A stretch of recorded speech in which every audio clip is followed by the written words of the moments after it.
I had a quick question. Obviously, you've done a lot in your career, a lot of big fights, a lot of big title fights, but to my knowledge, this is your first fight at Madison Square Garden. Just wondering if you had any extra emotions going into this one.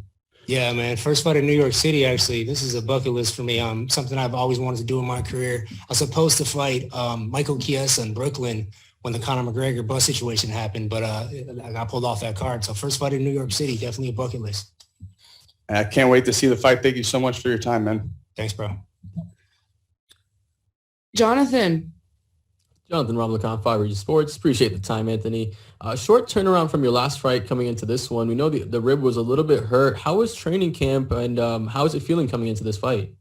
Yeah, honestly, in that fight, I had to make a decision to let the rib pop or actually tap out before I got to that point. And I already knew I had a guaranteed spot for the title, for the playoffs. So it was like a split decision second I had to make, like, do I get injured and possibly get out of the submission or tap out? So injuries happen in this sport, this format, you're definitely staying busy. A couple of weeks ago I fought, but the rib feels good. Training camp, we changed the mindset a little bit. Last fight I was just point sparring them and I was trying to just survive and not get hurt. Wrong mindset going into these fights. So this one is a must win. For sure. Good risk management, by the way. That's a very smart move by you. How do you feel the rematch benefits more on the mental side of it? Do you feel like it's him because he got the win before, or do you feel like it's you because you're more motivated? A little bit of both, honestly. I've had rematches, and I've won all my rematches. He just caught me in a submission, man. Like, no lie, he caught me in a position that I initiated. That's what kind of is frustrating about the whole thing is, I don't usually shoot takedowns. I was winning to stand up, but I was trying to play it safe because I knew I had a fight. I had this fight coming up that really mattered. So I got caught, wrong mindset. I'm living and I'm learning still. Even though I've been in the sport for a long time, I'm still learning. Learning every day. I appreciate your time, my man. Good luck this Friday. Thanks, bro. Conan.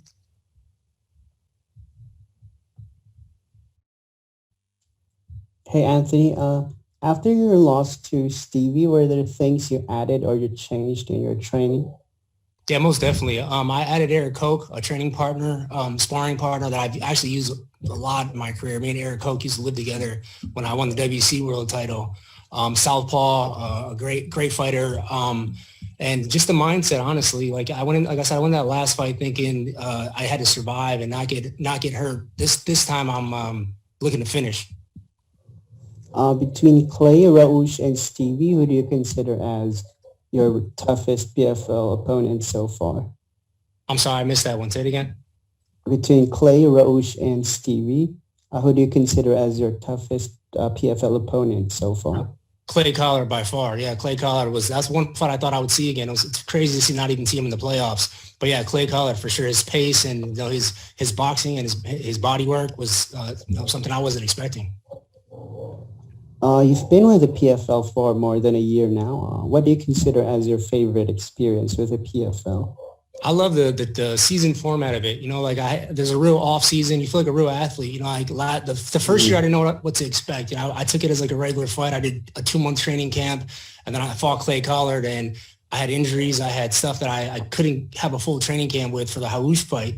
So I learned from that season. I preloaded my training. I started in December, so I've been in camp for a long time. This season there's fans, so definitely a difference when the fans are in the arena. I'm curious if you have family or friends who are going to watch from Milwaukee who are traveling to New York to watch on Friday. Oh yeah, for sure. Yeah, I think my family, my friends, and all of my fans that actually come support out. They're in Atlanta. They'll be out here in New York and wherever the championship ends up being. Okay, last question for me. Could you please tell us what is the long-term goal for your own promotion, Anthony Pettis Fighting Championship?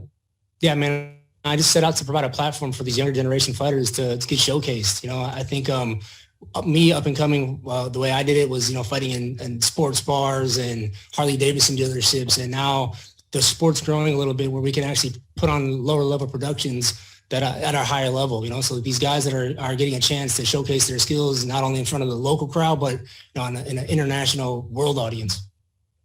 Okay, I have many more questions, but I'll give that to others. Congratulations in advance. Thank you, Anthony. Thank you, man. All right. Any more last questions for Pettis before we let him go? Dylan. Hey there, Anthony. I appreciate you making some time. Of course. I'm just wondering because, like, one of the last, media scrums we had, I was talking about Angelo Pettis, and he's getting ready to, make that big debut in August. Have you gotten a chance to, work with him in this camp or even offer insights ahead of this fight?